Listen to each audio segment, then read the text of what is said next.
안녕하세요. 저는 인천에 사는 40대 후반 여자입니다. 저는 얼마 전 배신을 당했어요. 배신을 한 사람은 20년 가까운 세월 동안 함께 산 남편이고요. 네, 제 남편은 바람을 피웠어요. 그것도 제 고등학교 동창과 말이죠. 어쩌다 이토록 우라통이 치미는 일을 겪게 됐는지 사연 보내볼게요. 저는 어릴 적 굉장히 가난했어요. 속된 말로 흙수저라고 하죠. 얼마나 가난했는지 저희 아버지는 제게 중학교까지만 졸업하라고 하더군요. 다행히 할머니의 만류 덕분에 고등학교에 진학할 수 있었지만요. 고등학교에 진학하게 된 저는 이를 악물었습니다. 가난한 집안 형편을 극복하기 위함이기도 했고, 저를 고등학교에 보내지 않으려던 아버지에게 보여주기 위한 것이기도 했죠. 그만큼 간절했거든요. 그렇게 하니 아버지도 저를 인정하시더라고요.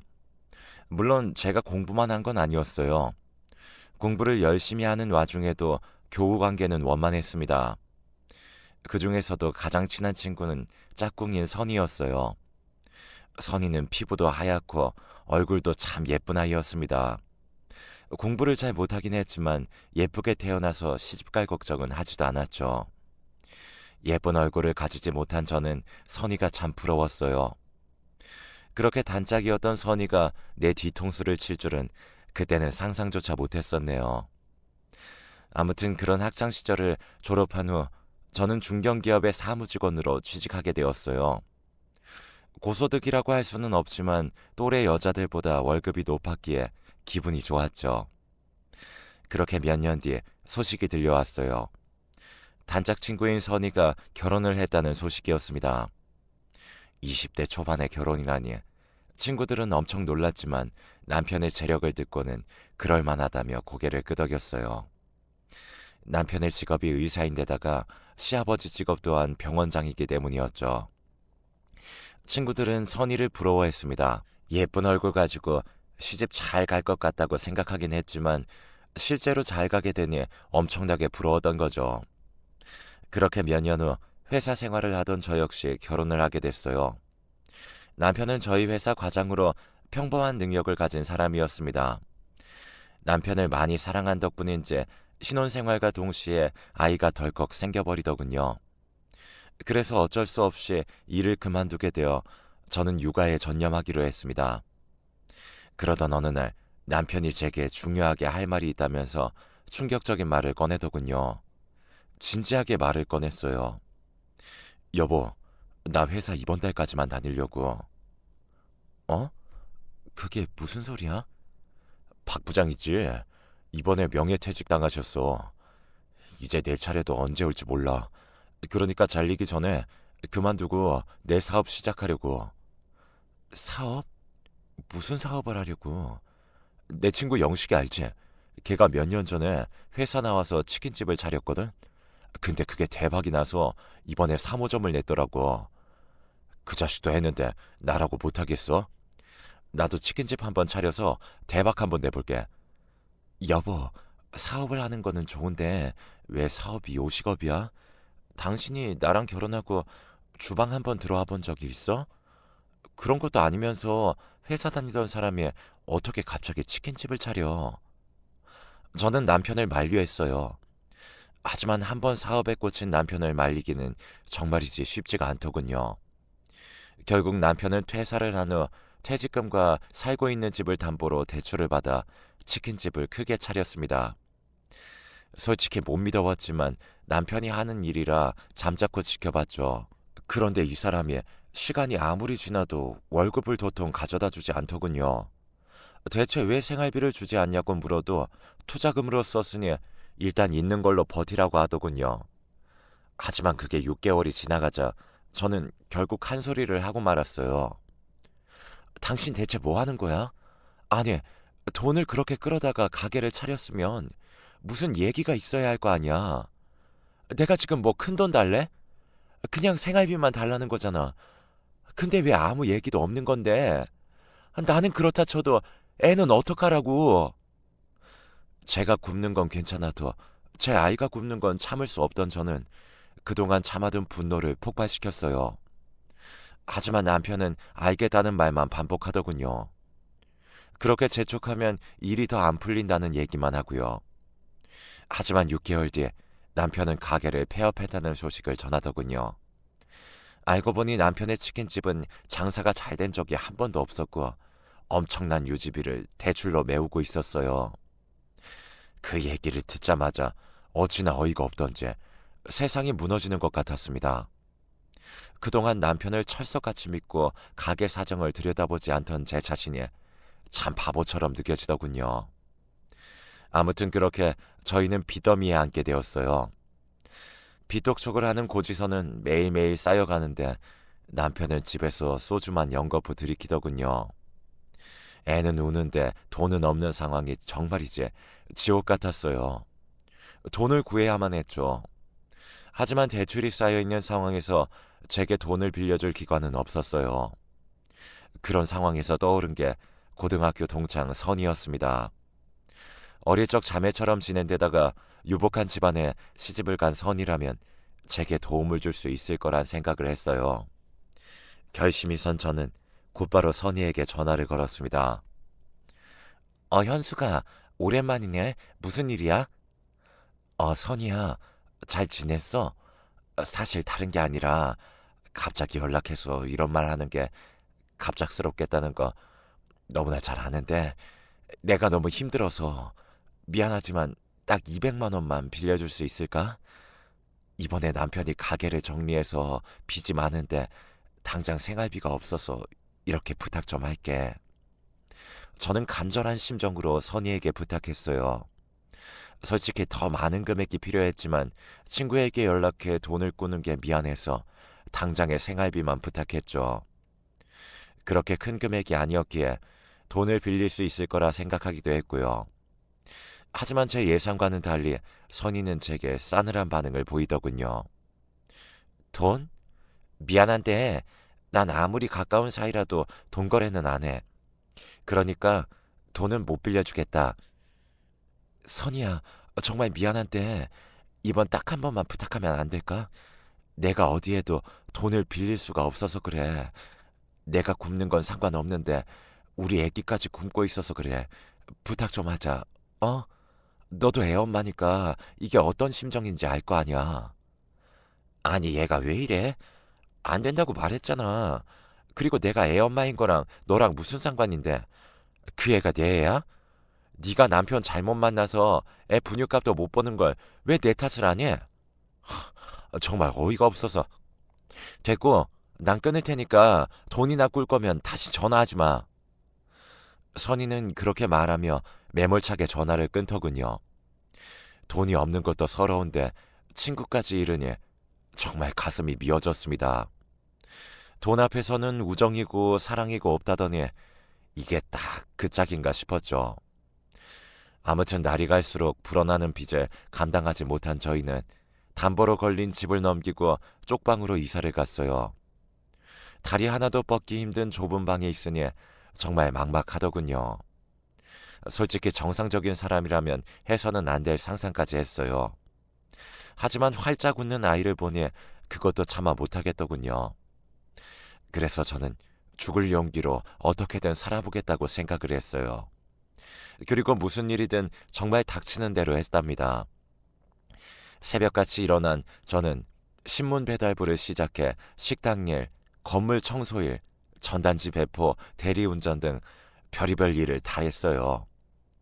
힘들고 고된 일이 참 많았지만 집에 있을 아이를 생각하며 이를 악물고 버텼어요. 그렇게 쪽잠을 자고 일만 하는 생활을 4년 동안 하니까 가게가 정상화되더군요. 대부분의 빚을 상환하니 남편도 기력을 되찾고 공사판에 나가 잡부로 일을 하기 시작했고요. 저희 가정에 다시 활력이 생긴 거였죠. 그러던 어느 날 엄마에게서 전화가 왔습니다. 현수가 엄마 친구 미숙이 아줌마 알지? 그 아줌마가 이번에 이민을 간다고 하거든. 그래서 식당을 싸게 처분한다고 하는데 어떻게 너 생각 좀 있니? 네가 맡아서 하면 잘할 것 같은데 네가 어릴 때부터 손맛은 아주 야무졌잖니. 엄마는 친구분이 하시던 식당을 인수할 생각이 있냐고 물으셨어요. 생판 모르는 가게였다면 그냥 거절했겠지만 저 역시 어릴 적부터 자주 가던 곳이라 어쩐지 솔깃하더군요. 그 가게는 지역의 맛집으로 장사가 꽤 잘 되던 자리였거든요.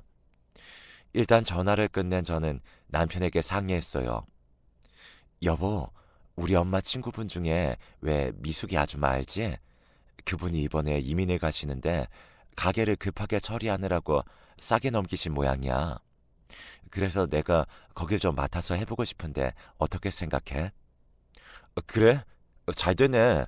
지금껏 당신 고생 많이 했는데 당신 이름으로 된 가게 하나 정도는 있어도 나쁘지 않지. 걱정 말고 당신 하고 싶은 대로 해. 내가 투잡을 하든 쓰리잡을 하든 어떻게 해서라도 뒷바라지 할 테니까. 남편은 몇 년 전에 치킨집을 말아먹은 것에 대해 보답하고 싶다며 제게 가게를 맡아서 해보라고 했어요. 남편의 말에 용기를 얻은 저는 엄마에게 전화를 걸었고 가게를 인수하겠다고 했습니다. 그렇게 가게를 인수한 저는 무슨 메뉴로 가게를 운영할지 고민하다가 제가 가장 자신 있는 집밥을 테마로 백반집을 차렸어요. 한국 사람 중에 백반 싫어하는 사람은 없으니까 실력만 제대로 발휘하면 성공할 수 있을 거라고 생각했죠. 그리고 그 생각은 제대로 적중했습니다. 오픈 첫날부터 사람들이 몰리더니 나중에는 줄을 설 정도로 손님들이 몰리더라고요. 그땐 정말 정신없이 일했네요. 자연스럽게 돈도 엄청나게 벌었고요. 퇴근하고 나서 정산을 하면 이게 정말 내 돈인가 싶을 정도로 어마어마한 돈을 벌곤 했어요. 하지만 저는 절대로 자만하지 않았습니다. 한번 망해봤기에 다시는 그 지옥으로 돌아가고 싶지 않았거든요. 그렇기에 저는 몰려드는 손님들을 응대하기 위해 최선을 다했어요. 그렇게 7년 정도를 일하니까 예전에 사무직으로 일을 했을 때는 절대로 벌 수 없는 금액이 통장에 쌓여 있더군요. 그만큼 가게가 잘 되었던 거죠. 하지만 저는 그래도 마음을 놓지 않았어요. 제 아이가 배고파서 울던 때로 돌아갈 수는 없었거든요. 그렇게 저는 모든 돈을 탈탈 털어 3층짜리 상가 건물을 매입했습니다. 서울은 아니지만 나름 수도권의 제 이름으로 된 건물을 샀다는 게 정말 기뻤어요. 몇 년 전에 쪽방에서 셋이서 자던 시절이 생각나는 바람에 눈물도 참 많이 흘렸네요. 아무튼 건물주가 된 저는 백반집을 운영함과 동시에 건물을 관리했죠. 그러던 어느 날이었어요. 2층 세입자한테 볼 일이 있어서 계단을 오르는데 건물 청소부가 대걸레로 복도를 열심히 닦고 있었습니다. 수고 많으십니다. 저는 고생하시는 분께 인사를 하고 올라가려 했어요. 그런데 얼핏 본 청소부의 얼굴이 낯익다는 생각이 들더군요. 저는 계단을 오르던 발걸음을 멈추고 뒤를 돌아보았죠. 건물 청소부는 제가 보는 줄도 모르고 열심히 걸레질을 하고 있었고요. 그 사람이 누굴까 하고 생각하던 저는 건물 청소부의 정체를 알아보고 깜짝 놀라고 말았습니다. 너 설마 선이니? 건물 청소부의 정체는 다름 아닌 선이었어요. 청소 복장에 화장조차 하지 않아 긴가민가 했지만 확실히 선이더군요. 현수가 열심히 대걸레질을 하던 건물 청소부 일을 하던 선이는 저를 바라보며 놀란 표정을 짓더군요. 저는 그런 그녀에게 물었어요. 선이 네가 여기에서 왜 건물 청소를 하고 있는 거야? 저는 이 상황에 도무지 이해가 되지 않았어요. 금수저 의사 남편을 만나 사모님 소리를 들으며 살고 있어야 할 선이가 건물 청소를 하고 있기 때문이었죠. 남편이랑 이혼하는 바람에 그렇게 됐어. 알고 보니 선이는 의사 남편과 이혼을 했다더군요. 사연은 말해주지 않았지만 남편 욕을 하지 않는 걸 보니 자신의 잘못으로 갈라선 듯 했어요. 그나저나 현숙이 너는 여기 웬일이야? 혹시 이 가게에서 장사해? 아니, 여기 그냥 내 건물이야. 뭐? 이 건물이 진짜 네 거라고? 선이 그 건물이 제 거라는 것을 믿지 못하겠는지 같은 질문을 몇 번이나 하더군요. 저 역시 같은 답변을 몇 번이나 해주었고요. 제 건물이란 걸 믿게 된 선이 얼굴이 파랗게 질리더군요. 자신은 남편에게 이혼을 당해 건물 청소하면서 힘들게 사는데 친구인 저는 건물주가 되어 이렇게 잘 살고 있었으니까요. 솔직히 저 역시 비슷한 감정을 느꼈습니다. 의사 사모님으로 떵떵거리며 살 줄 알았던 선이가 저렇게 초라하게 살고 있는 모습을 보니 마음이 안 좋더라고요. 일전에 돈을 빌려달라고 했을 때 매몰차게 거절했던 게 잊혀질 정도로 선이가 안쓰러웠죠. 아무튼 저희는 그렇게 인사를 하고 헤어졌어요. 저는 바쁜 백반집으로 돌아가야 했고 선이는 자신의 일인 건물 청소를 열심히 해야 할 테니까요. 저는 건물주가 되었어도 백반집과 건물 관리를 소홀히 하지 않았습니다. 비록 3층짜리밖에 안 되는 작은 건물이지만 제 희망이었기 때문이었죠. 저희 집안을 일으켜준 가게인지라 손님들에 대한 의리로라도 게을리 운영할 수 없었어요. 그러던 어느 날 남편이 제게 묻더군요. 여보, 혹시 건물 청소하는 사람이 당신 동창이야? 내 동창이야. 예전에 왜 내가 말했었지? 20대 초반에 의사한테 시집간 선이 기억하지? 근데 그분이 이번 월급 좀 가불해달라는데 어떡하지? 월세가 많이 밀려서 부탁 좀 한다던데. 남편에게 월급을 가불해달라고 했다는 선의의 부탁에 저는 고민했어요. 10년 전에 제 부탁을 거절했던 선의가 생각났기 때문이죠. 하지만 똑같이 굴면 똑같은 사람이 된다는 생각에 저는 가불해주라고 했습니다. 하지만 호의가 계속되면 권리가 된다고 가불은 한 번으로 끝나지 않더군요. 그때마다 남편은 가불을 해주었고 도저히 안 되겠다고 생각한 저는 선희에게 전화를 걸었습니다. 선희야, 너 월급 가불하는 거 말인데 이제부턴 안 될 것 같아. 이 정도면 나도 해줄 만큼 해줬다고 생각하니까 이제 우리 남편 조르는 일은 없었으면 좋겠어. 저는 나름 신사적으로 말했답니다. 하지만 선희는 일전에 기죽었던 모습과는 달리 기가 찬다는 듯이 대답하더군요. 야, 너는 친구가 힘들다는데 그 정도도 못 해주니? 내가 어디 다른 데 쓴다고 빌려달라고 했어? 월세랑 생활비가 너무 밀려서 부탁한 거야. 좀스럽게 그게 뭐니? 건물주라고 재는 거야 뭐야? 선희는 가부를 한 주제 제게 오히려 화를 내더군요. 그렇게 나오니 저도 갑자기 분노가 치밀었어요. 동창이란 이름으로 가부를 해줬는데 이딴 식으로 나오는 게 굉장히 불편했거든요. 얘, 너 지금 나랑 장난해? 내가 사정 좀 봐주니까 너랑 같은 수준으로 보여? 내가 만만해? 어떤 제정신 아닌 사람이 청소업체 하청 직원한테 돈을 빌려줘. 네가 그나마 내 친구니까 믿고 빌려줬던 건데 넌 이게 권리인 듯 말한다? 이게 몇 번이나 가불해주니까 주제도 모르고 까불어. 너 지금 당장 가불한 돈 전부 다 뱉어낼래? 저는 선의를 무섭게 몰아붙였어요. 가불한 주제에 저를 좀스러운 사람으로 몰아가는 게 어이없었거든요. 그런데 또 웃긴 게 그렇게 말하자마자 선의가 꼬리를 확 내리더군요. 현수가 내가 미안해. 잘못했어. 요즘 형편이 너무 어려워져서 내가 예민해졌었나 봐. 방금 했던 말 취소할게. 취소. 그러니까 내 사정 좀 봐주라. 내가 이혼하면서 재산 분할도 거의 못 받고 나와서 많이 힘들어. 까딱하다간 월세방에서도 쫓겨날 처지야. 야, 너 진짜 웃긴 애다. 내가 너한테 이혼하라고 했니? 재산 분할 받지 말라고 했어? 뭐 때문에 이혼한 건진 내가 몰라도 그 사정을 왜 나한테 말하냐고. 저는 그렇게 말하고 전화를 확 끊어버렸어요. 10년 전에 생활비를 빌리지 못했던 굴욕을 되갚는 것 같아 참 시원하더군요. 그 후로도 몇 번이나 선희에게 계속 전화가 걸려왔지만 받지 않았습니다. 그렇게 저는 평소처럼 하던 일을 하고 지냈어요. 하지만 불행은 예고 없이 찾아오더군요. 지금 다시 생각해도 손발이 벌벌 떨릴 정도로 화가 나네요. 저는 평소처럼 가게를 마치고 집으로 돌아와 집안일을 하고 있는데 남편이 이상할 만큼 어느 날부턴가 한밤중에 건물에 볼 일이 있다면서 바깥을 다니기 시작하더군요. 그래서 물어봤죠. 여보, 낮에 하지 뭐하러 밤에 건물을 가? 할 게 뭐가 있다고. 그냥 밤에는 쉬고 낮에 볼 일 보면 되지. 저는 어차피 보안 시스템이 완비된 건물을 뭐하러 둘러보나 싶어 잠이나 자라고 했어요. 하지만 남편은 밤에도 건물 관리를 게을리할 수 없다며 꾸역꾸역 나가더군요.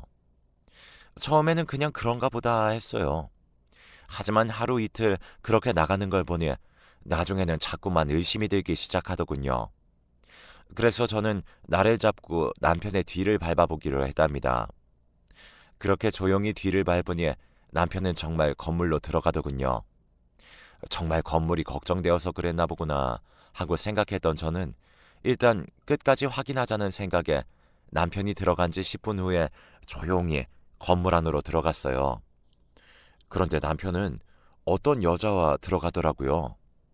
그리고 가만히 안을 들여다봤는데 저는 그 광경을 보고 충격을 받고 말았습니다. 남편은 어떤 여자와 밀회를 가지고 있었던 거예요. 그리고 또 한 번 놀라웠던 사실은 남편과 붙어먹고 있는 여자가 바로 내 친구 선이었어요. 저는 그 정체를 알고 정신이 혼미해져서 뒤로 쓰러질 뻔했습니다.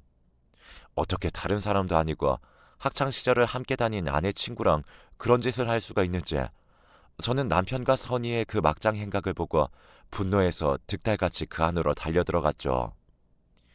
이 짐승 같은 것들이 지금 내 건물에서 뭐 하는 짓들이야? 나이는 먹을 대로 먹은 것들이 할 짓거리가 그렇게 없어서 이런 곳에서 더러운 짓거리를 해? 그리고 선이 너 오늘 잘 걸렸다 라고 말하며 저는 그녀의 머리채를 잡기 시작했어요. 그리고 남편 놈의 뺨을 한 대 휘갈겨 주었고요. 선이는 제게 여기저기 끌려다니며 울고불고 잘못을 빌었고 남편 또한 무릎을 꿇으며 용서를 빌었습니다. 하지만 이런 상황에서 바보같이 용서를 해주는 정신나간 인간이 어디 있을까요? 저는 계단에 있던 빗자루를 들어서 남편과 선이를 후려쳤습니다. 먼지가 잔뜩 묻은 시커먼 빗자루였지만 상관없었어요. 지금은 저 몰래 불륜을 저지른 더러운 것들을 심판하는 게 더 중요했으니까요. 이것들에게 가만히 들어보니 건물을 관리하는 남편과 건물 청소를 하는 선이는 서로 마주칠 일이 많았고 남편은 선이가 제 친구라는 사실을 알고 친절하게 대해주다가 서로 저 몰래 밖에서 술 한잔하다 눈이 딱 맞았다고 하더군요. 매일같이 선머슴 같은 마누라만 보다가 곱상하게 생긴 선이를 보니 머리가 어떻게 돌았던 걸까요? 나이 먹으면 정신력, 의지력이 다 떨어진다고 하더니 그 말이 딱 맞는 것 같았어요. 한참 동안 그 둘을 노려보다가 저는 앞으로 각오해 라고 말하고는 건물을 나왔습니다.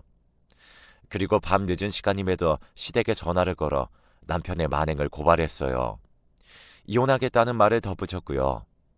날이 밝자마자 시어머니는 제게 찾아와 용서를 구하시더군요. 아가, 자식 잘못 키운 다 내 잘못이다. 저 녀석이 부인 잘 얻은 것도 모르고 헛짓거리 했어. 미안하다, 미안해. 그러니까 제발 날 봐서라도 참아주거라. 시어머니는 제게 비셨지만 저는 남편을 용서할 수가 없었어요. 그리고 곧장 이혼을 강행했죠. 어차피 대부분의 재산은 제 명의인데다가 자식도 다 커서 이혼을 꺼릴 이유는 없었어요. 저는 거액의 돈을 들여 이혼 소송을 벌였습니다. 남편은 아무리 그래도 이혼만은 안 된다며 버티더군요. 제가 이혼 소송을 진행하니 거머리처럼 매일같이 찾아와 무릎 꿇고 잘못을 빌다가도 제가 강하게 거절을 하면 자기 마음대로 상황이 돌아가지 않으니까 언제 그랬냐는 듯 제게 와서 물건을 부수기도 했어요. 누가 봐도 조울증 환자로 보였죠. 그래서 저는 남편이 물건을 부수고 위협하는 장면들을 찍어서 접근 금지 명령 신청을 했고요. 제 근처에는 오지도 못하게 만들었습니다. 그리고 그 이후 남편의 피를 아예 말려버리기로 결심을 하고 실행을 했습니다. 먼저 매달 시어머니에게 드리는 용돈 80만 원도 바로 끊어버렸고 2년 전에 내 돈으로 마련해드린 시어머니 집도 부동산에 내놨어요. 어머님이 살아생전에 편히 사시라고 마련해드린 집이지만 어차피 집 명의는 제 이름으로 해놓은 거라 가능했던 일이었죠. 그리고 남편이 타고 다니는 벤츠 승용차, 신용카드도 처분하고 아예 정지를 시켜버렸습니다. 그걸 팔아버리니 전화에서는 소리를 꽥꽥 지르고 난리를 치더군요. 하지만 저는 눈 하나 꿈쩍 안 했습니다. 어차피 내 재산 그대로 돌려받는 것뿐이니까요. 남편이 어차피 신용불량 인생이었기에 사회생활 할 수 있는 모든 것들은 저를 통해서만 할 수 있었는데 아무것도 못하게 제가 두 손 두 발 다 묶어버린 거였죠.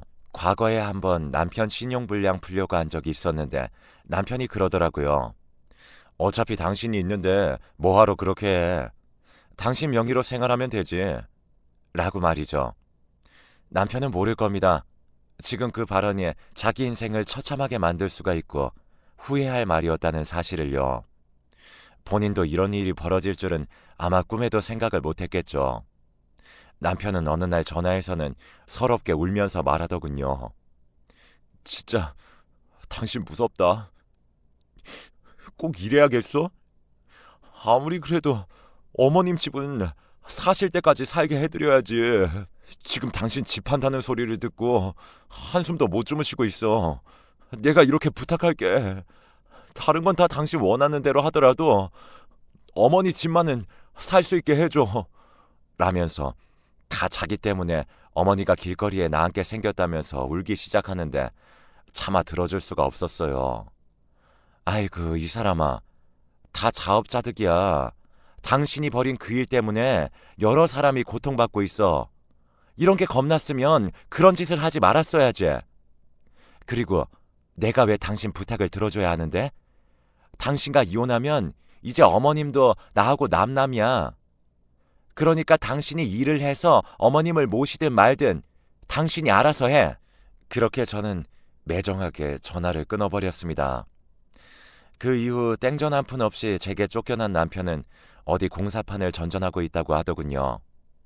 이제 나이도 먹었고 기술도 없으니 어디서 직장을 구하기는 아무래도 힘들었겠죠.